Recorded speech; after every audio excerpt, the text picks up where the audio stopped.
All right, next we're gonna go to Kevin Stefanski hired by the Atlanta Falcons. I'm gonna give this a B plus. I wanted to go A minus, but I'm gonna hold it down a little bit, mainly because of I'll start with the risk factors. Obviously, toward the end of the tenure there in Cleveland, things just seemed like it started to fall apart for him. A lot of people think this year, he was sabotaging Shador, some other things. I just think he was just kind of burnt out of this Cleveland job. The Cleveland Browns, a team that has not hired a coach yet.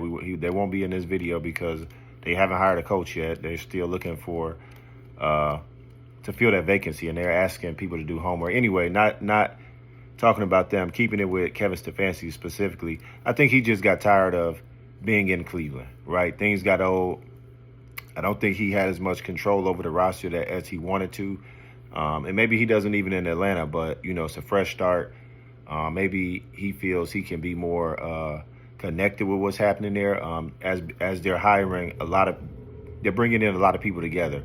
Just brought in Matt Ryan as president. To this point, they still have not hired a GM. So it's going to be a lot of continuity there in terms of all of these guys coming in at once. So that's a positive. From the positive side for Kevin Stefanski with a coach, and why I'm giving this a high grade, and why I feel like some people are going to be critical of that, but, it's my opinion. He has a strong offensive resume, being with the Vikings for over a decade there, and working with a lot of different type of quarterbacks, including the Hall of Famer Brett Favre, Case Keenum, he's a backup now. He's never really been a career starter, but the year he started, he had a really good year with him. Obviously, he had the year with Baker Mayfield, his first year when they went 11-5, got to the playoffs, lost to the Chiefs in the division round.